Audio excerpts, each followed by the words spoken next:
18장 전체를 다 봐야 되지만 내용이 길기 때문에 10절까지만 봤습니다. 제 가정에 이제 아이들이 많다 보니까 별의별 재미있는 일이 많이 생깁니다. 오늘 아침에 이런 일이 있었어요. 제 막내가 이제 머리를 감으면서 이래가지고 감으면서 혼잣말인데 다 들리게 말하는 거야. 교회 가기 너무 싫다. 그러니까 저희 고위의 셋째가 야 그렇게 다 들리게 말하면 어떡해. 하나님 다 듣는다. 그러니까 저희 막내가 속으로 말해도 어차피 다 알아. 근데 뭐 애들만 그렇겠습니까? 목사 자녀라고 교회 가는 게 매일 즐겁겠어요. 목사 자녀이기 때문에 선택의 여지가 없이 그냥 나면서부터 교회를 얘들은 이제 다녀야 되는 애들인데 아마 어른들 가운데에도 오늘 아침에 나오시면서 가기 싫다 혹시 이런 분이 계셨을지도 모르겠어요. 그럼에도 불구하고 이 자리에 나오신 여러분들을 주님의 이름으로 환영하고 축복합니다. 우리 좌우 앞뒤 보시면서 이렇게 인사해 보겠습니다. 여러분 헬스장 가면 어떤 헬스장에 그런 표가 붙어 있다 그래요. 여기까지 오시느라 고생하셨습니다. 당신은 가장 힘든 일을 해냈습니다. 헬스하는 데 있어서 제일 힘든 게 헬스장에 가는 거예요. 옆에 있는 분들에게 이렇게 인사해 봅시다. 그 어려운 일을 통과하신 것을 축하드립니다.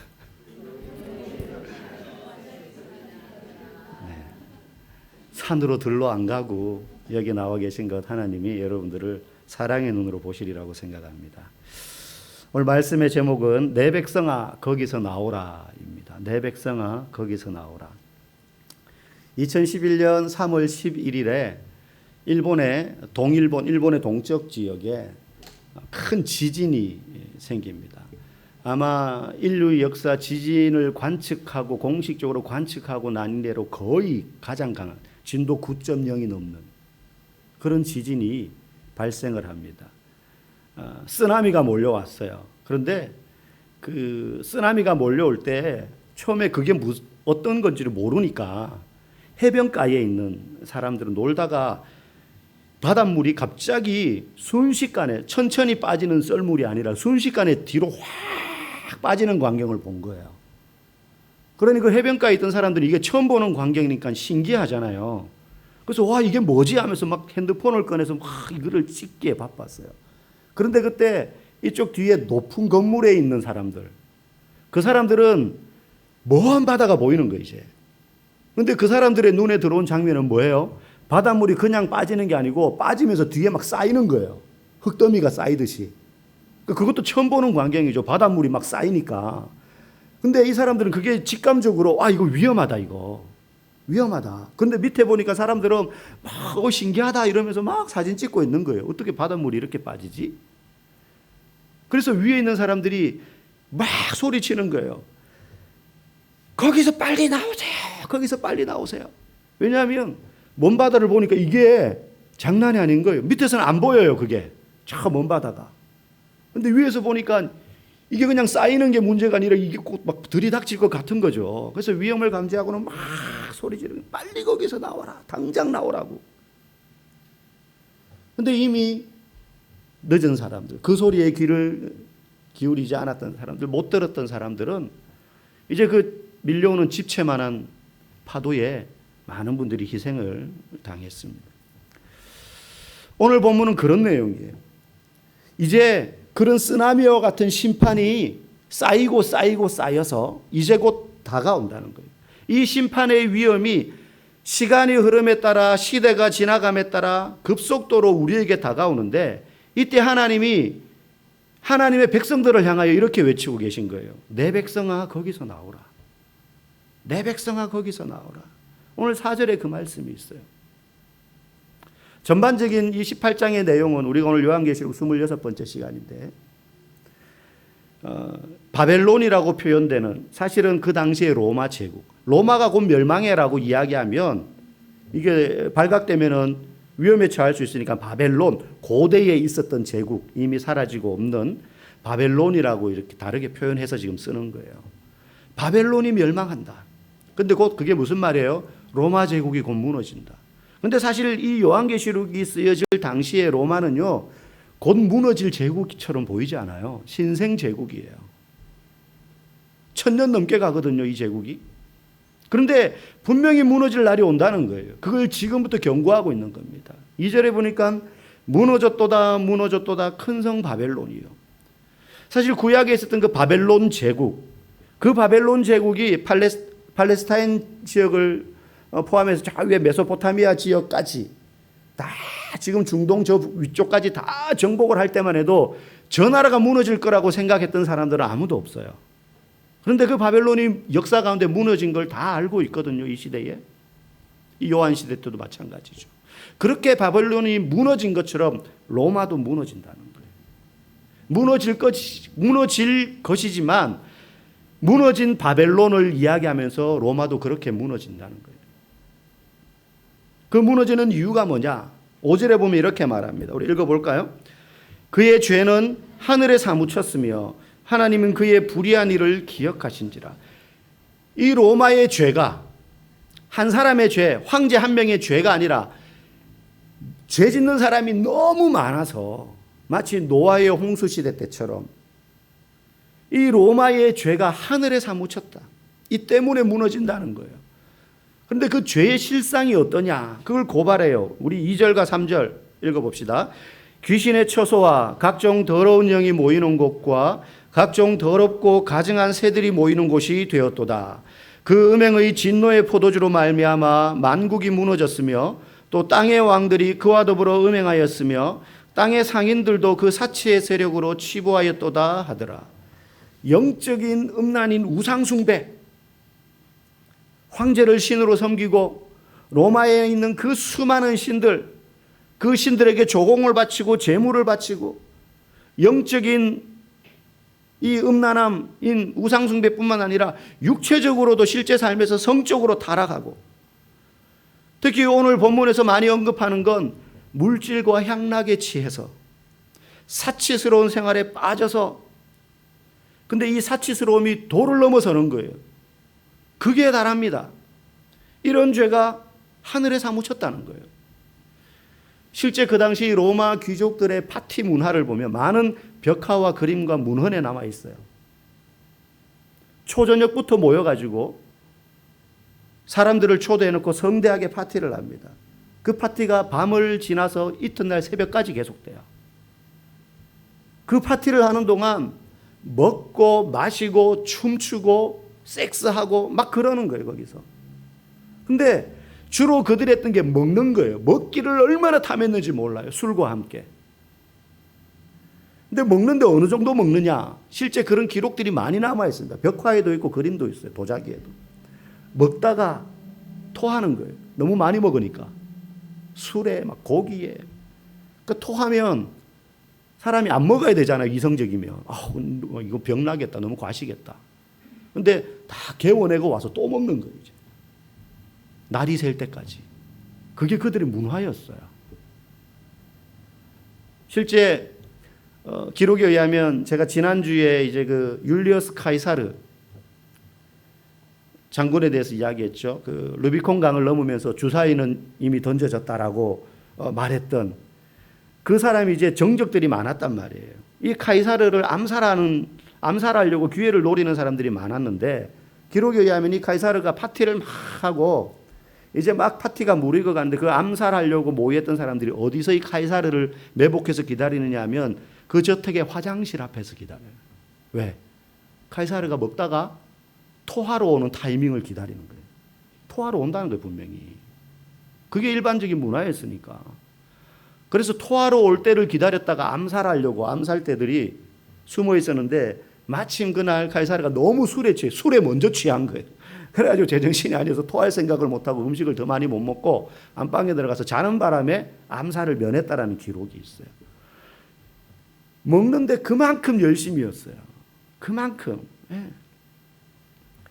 그래서 그 당시 귀족들의 삶이 그랬다는 거예요. 사치스럽고 육체의 본능대로 그 본능의 끝을 향해서 달려나가는 그런 문화였습니다. 근데 여러분, 오늘날 우리 주변을 한번 둘러보십시오. 오늘날 우리가 육체의 향락을 위하여서 즐기는 그 열심은 그에 못지 않습니다. 그에 못지 않아요. 먹는 거 보면 살기 위해서 어쩔 수 없이 먹는 게 아니라 마치 먹기 위해 존재하는 것처럼 사람들이 그렇게 먹는 걸 좋아해요. 제가 지금 찔리는 분들이 있을지 모르겠는데 맛있는 음식 먹는 거를 죄라고 지금 말씀드리는 게 아닙니다. 맛있는 음식 찾아 먹는 거 당연하죠. 저도 맛있는 거 좋아해요. 네. 식어 불어 터진 라면과 갓 주방장이 만들어낸 짜장면이 있으면 저는 짜장면 먹지 이거 불어 터진 식은 라면 안 맛있는 거 먹어요. 네. 그런데 맛있는 걸 찾아서 먹는 걸 넘어서서 마치 인생에 사는 목적이 먹기 위해서인 것처럼 그 맛있는 걸 찾아서 먹음으로 말미암아 잠깐 즐겁고 마음이 기쁘긴 하죠. 그런데 다른 그 어떤 것들보다 이 기쁨이 커서 특별히 믿는 사람이 자기 인생의 즐거움이 인생의 의미와 가치가 예수 그리스도를 통하여 누리는 만족과 기쁨보다 이 맛있는 것을 먹음을 통해서 누리는 즐거움과 행복과 만족이 더 커져버려서 그런 것들을 쫓아가는 삶이 된다면 그거는 먹기 위해서 사는 사람이 되는 거예요. 여러분 만약에 그 대상이 음식이 아니라 돈이라면 여러분 어떻겠습니까? 더 강렬할 겁니다. 더 강렬할 거예요. 우리 중에 먹는 게 나는 인생의 첫 번째 가치야. 그런 사람 뭐 많지는 않을 거예요. 혹시 여러분 가운데 있는지는 모르겠지만. 근데 그 대상이 돈이라면 여러분 어떻게 될까요? 내 입으로 나는 내 인생의 제일 목적은 돈이야. 이렇게 말하진 않죠. 근데 우리의 삶이 보여주는 것은 그렇지 않을 수 있다는 거예요. 돈이 주는 만족감과 즐거움 대단하지 않습니까? 여러분 한 번씩 그런 상상해 보신 적 없으세요? 나한테 갑자기 50억이 생긴다면 이걸로 뭐 하지? 생각하는 것만으로도 즐거운 거. 저는 50억이 생기면 일단 교회를 먼저 짓고 그 다음에 뭐 이렇게 기부하고 나눠주고 뭐 이렇게 하겠죠. 돈이 신이 되어버린 시대예요. 돈이 신이 되어버린 시대. 여러분 이런 마음이 예수를 모르는 불신자들만 가지고 있는 게 아닙니다. 예전에 어떤 집사님이 이제 축복 기도를 해달라고 하는 거예요, 저한테. 그분은 이제 목사가 축복하면 축복이 더 빨리, 더 많이 임할 거라고 믿으신 것 같아요. 여러분도 그렇게 믿으세요? 아니, 고개 끄덕거리면 안 된다고 생각해서 물었는데 고개를 끄덕거리면 안 돼요. 예. 만약에 그게 사실이라면 저는 저를 가장 많이 축복했을 겁니다. 주여 매일. 예. 여러분 복은 하나님이 주는 거지 목사가 주는 게 아니잖아요. 목사는 그냥 도구예요, 도구. 그래서 이제 근데 뭐 축복해 달라 그러니까 축복은 목사가 하는 게 아닙니다, 집사님. 그렇게 말할 수 없잖아요, 사람 앞에다 두고. 그래서 네, 집사님 뭐라고 기도해 드릴까요? 이분이 이렇게 말했어요, 정확하게. 돈 많이 벌어서요. 우리 교회에서 건축원금 제일 많이 하는 사람 되도록 기도해 주세요, 그러는 거예요. 제가 어떻게 했을 것 같습니까? 제가 뭐라고 해드렸죠. 해드렸어요. 이렇게 했습니다. 하나님, 우리 집사님 하시는 일 잘 되고 사업이 번창해서 우리 교회에서 건축원금 가장 많이 하는 사람들에게 축복하여 주시옵소서. 예수님 이름으로 기도합니다. 아멘. 그러니까 이분이 아멘 하고 이제 가셨어요. 근데 사실은 속으로 저 혼자 이분을 위해서 더 기도한 게 뒤에 또 있어요. 저 혼자 그분 모르게 이렇게 기도했어요. 그런데 주님 아시죠? 이분이 이때까지 단돈 10,000원도 건축원금 한 적 없다는 거. 이제까지. 주님 적은 금액이라도 지금부터 할 수 있게 해주세요. 돈 많이 벌었을 때 하는 게 아니라 지금부터 단돈 5,000원, 10,000원이라도 하는 사람 되게 해주세요. 그런 좋은 마음 주십시오. 나중에 그분 보내고 혼자 가끔 생각나면 그분을 위해서 그런 기도를 한 적이 있어요. 여러분 하나님은 우리가 돈에 묶여있는 사람 되기를 원하지 않습니다. 그리스도인이라도. 지금 네 마음이 어떠하냐는 거예요. 적은 액수의 돈을 기뻐하며 못 드리는데 많은 액수의 돈이 생기면 기쁨으로 헌금할 수 있을 것 같습니까? 지금 5,000원, 10,000원을 못 드리는데 나중에 100만 원, 1,000만 원 드릴 수 있을 것 같아요? 어림도 없는 소리입니다. 저만 해도 그런 마음이에요. 저만 해도. 여러분 그건 하나님을 이용해서 내 욕심을 채우려는 거예요. 하나님이 헌금 많이 하라고 여러분 축복해서 돈 많이 벌게 하실 분이겠습니까? 야, 내가 저 집사에게 복을 줘가지고 돈 많이 벌면 저 집사가 내게 헌금 많이 하겠지. 그러니 내가 돈 벌 수 있는 복을 주겠어. 하나님 그렇게 복을 주시는 분이 아니에요. 절대로. 그건 하나님을 믿는 것 같지만 사실은 돈에 묶여서 돈을 숭배하는 거예요. 과부의 그 두 렙돈을 하나님은 더 기뻐하신다고 하셨어요. 부자가 내는 많은 돈보다. 여러분, 오늘날 돈은요, 그 어떤 것보다 강력하게 우리를 얽어맵니다. 돈은 인격도 없고 눈도 없고 머리도 없지만 우리를 강력하게 얽어매요.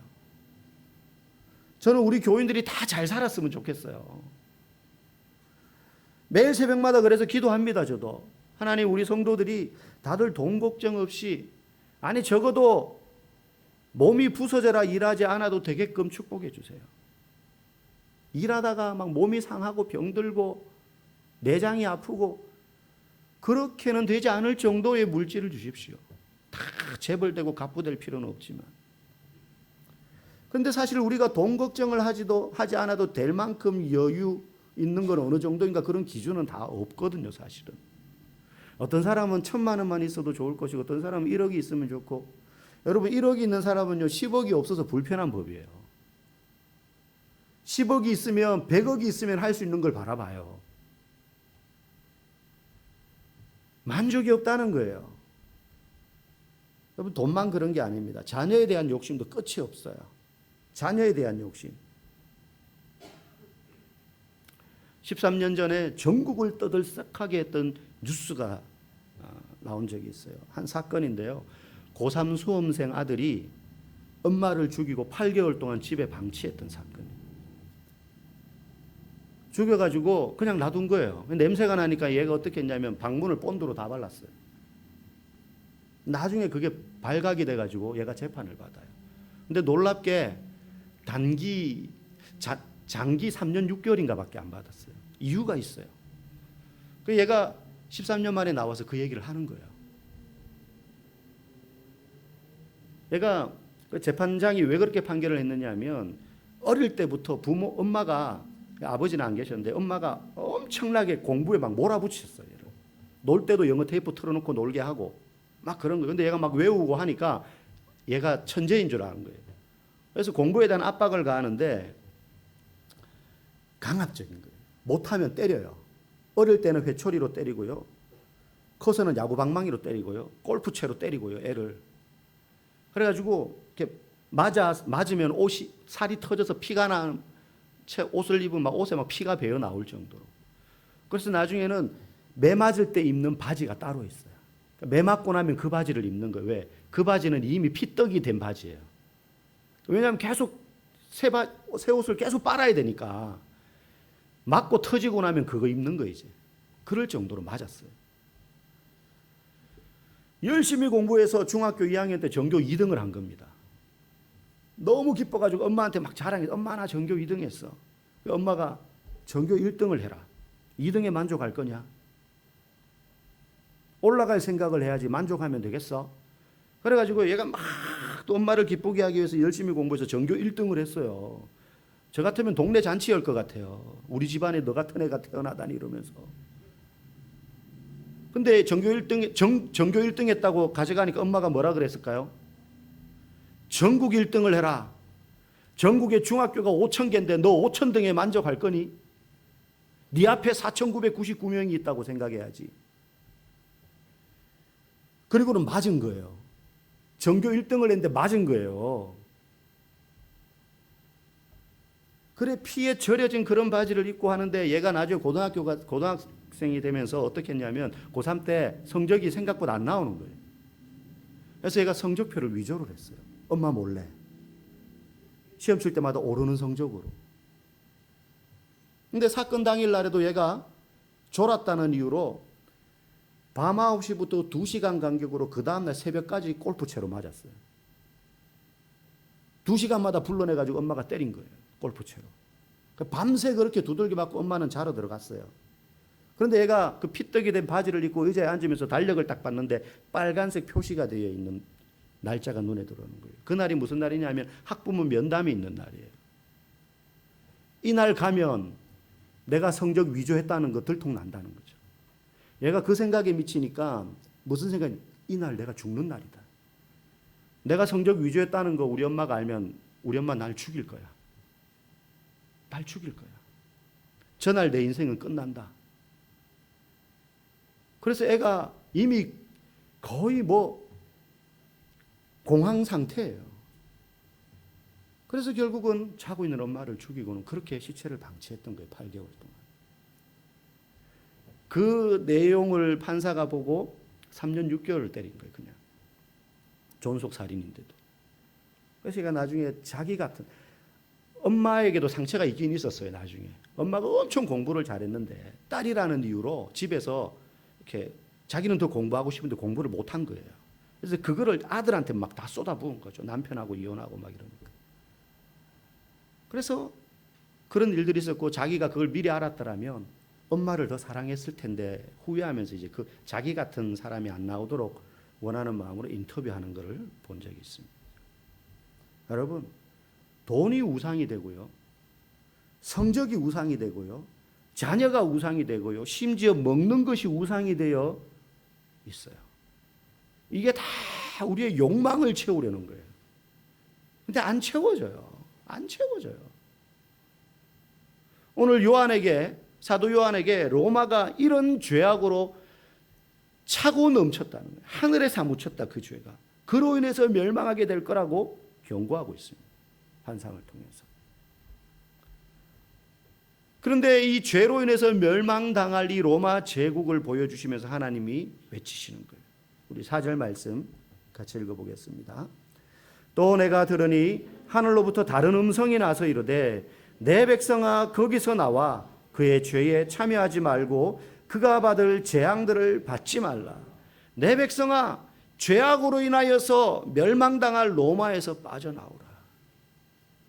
여러분, 오늘 우리의 시대도 별반 다르지 않아요. 이러한 죄가 하늘에 사무쳐서 멸망하게 될 이 세상의 죄악 가운데서 빠져나오라는 거예요. 로마에서 벗어나라는 게 아니라 그런 죄악된 삶에서 돌이키라는 것이죠. 창세기 19장에 보면 하나님께서 죄악으로 가득 찬 소돔과 고모라라는 성을 불과 유황으로 멸망시키는 장면이 나옵니다. 그 성 사람들을 다 멸망시키겠다는 거예요. 그런데 그 중에 아브라함의 조카인 롯의 가정이 거기에 있어요. 소돔성에 살고 있었어요. 그래서 천사가 그 가정은 구해내겠다. 그러면서 천사들이 경고합니다. 롯과 그의 가족에게 이 성에서 빨리 벗어나라. 도망하여 멸망을 면하라. 쓰나미가 몰려올 때 빨리 거기서 나오세요. 위험합니다. 오늘 4절 말씀처럼 내 백성아 거기서 나오라 하는 것처럼 소돔성에 있는 이 롯의 가족에게 빨리 거기서 도망하라. 거기서 빨리 벗어나라. 그래서 멸망을 면하라. 똑같은 말이에요. 이 당시 로마 제국 그때와 똑같이 오늘날 다르지 않아요. 점점 더 죄는 극악해져 갑니다. 아마 이제 마지막 때가 다가오면 더 그러한 죄는 사악해지고 극악해질 것입니다. 하나님의 심판이 로마를 무너뜨릴 때처럼 이 시대에도 분명히 임할 텐데 그 전에 그 죄악에서 돌이키고 떠나라는 것이 오늘 이 본문이 우리에게 주시는 하나님의 경고의 음성이신 줄 여러분 믿으시기 바랍니다. 그러면 어떻게 죄악 가운데서 떠날 수 있습니까? 내가 그렇게 마음 먹는다고 다 되는 것이 아니잖아요. 로마서 3장 25절 말씀 우리 같이 읽어보겠습니다. 이 예수를 하나님이 그의 피로써 믿음으로 말미암는 화목 제물로 세우셨으니 이는 하나님께서 길이 참으시는 중에 전에 지은 죄를 간과하심으로 자기의 의로우심을 나타내려 하심이니. 여기 보니까 하나님께서 예수님을 화목 제물로 삼으셨다는 거예요. 화목 제물이라는 건 이스라엘 민족이 드리던 하나님께 드리던 제사의 방식과 종류 중에 화목 제사라는 게 있었어요. 이 화목 제사는 어떤 때 드리느냐? 하나님과 나 사이에 문제가 있어서 이걸 풀고 화목하게 되기 위해서, 또는 이 사람이 다른 이웃과 다투어서 불화했을 때 다시 화목하고 다시 잘 지내기 위해서 하나님께 드리던 제사가 화목 제사였어요. 그때 바쳐지던 제물이 화목 제물입니다.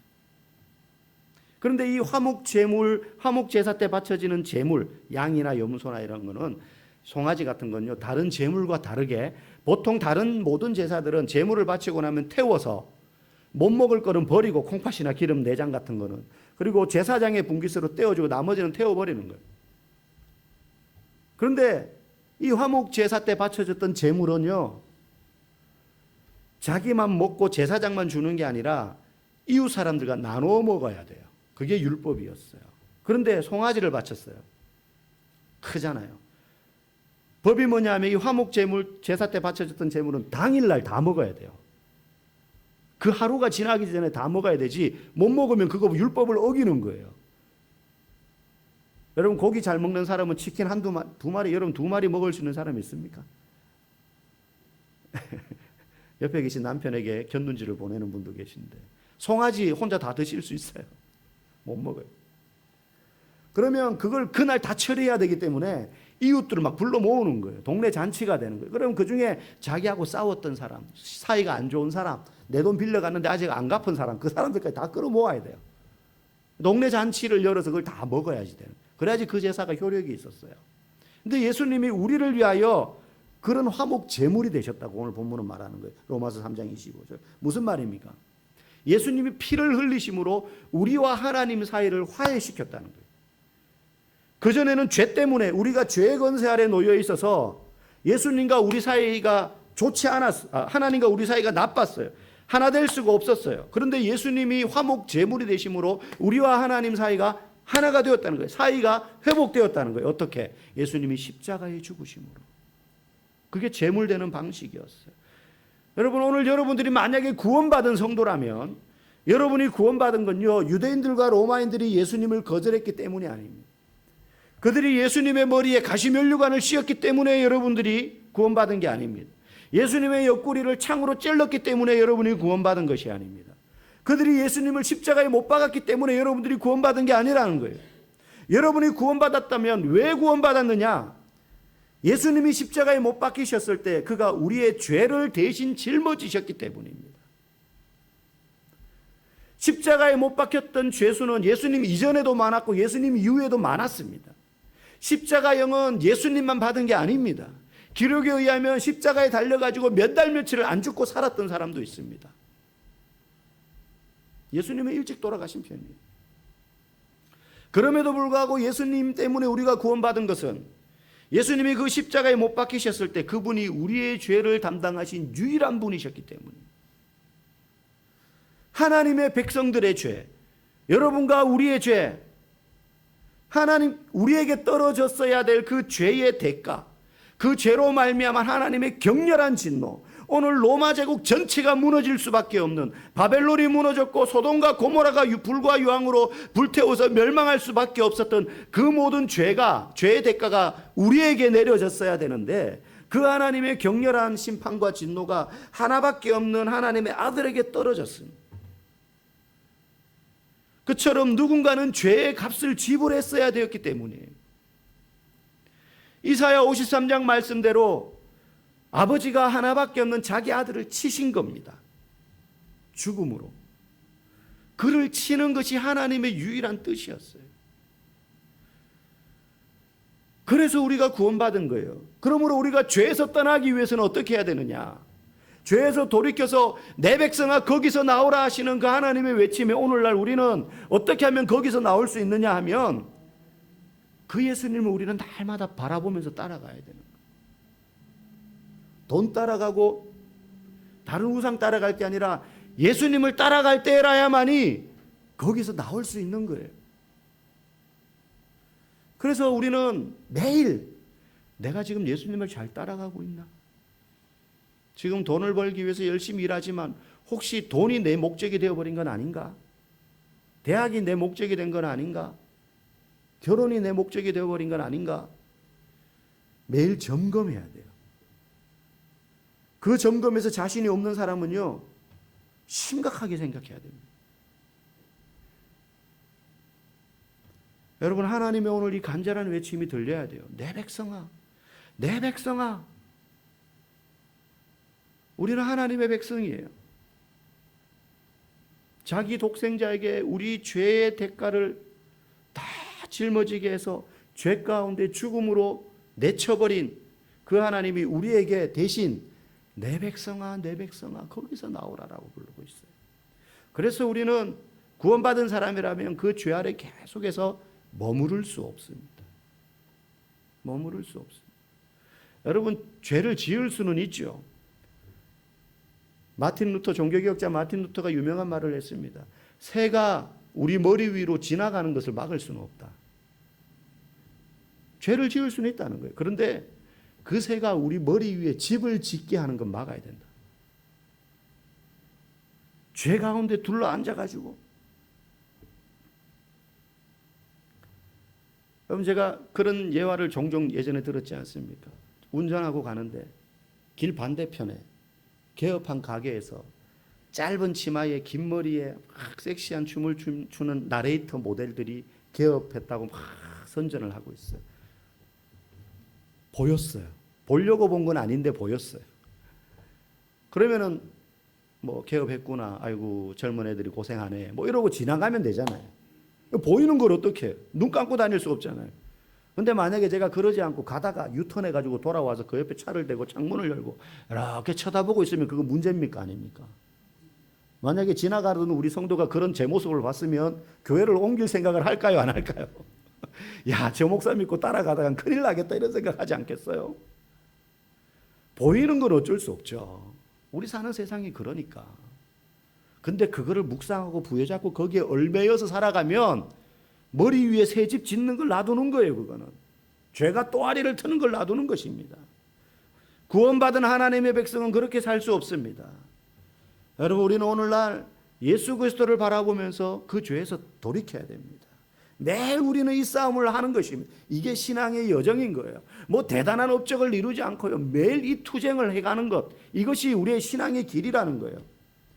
하나님께서 오늘도 저와 여러분에게 내 백성아 거기서 나오라고 말씀하십니다. 날마다 이 음성 앞에 우리가 예수님을 바라봄으로 우리의 삶을 죄 가운데서 돌이켜서 주님의 그 길을 따라가시는 우리가 되기를 간절히 축복합니다.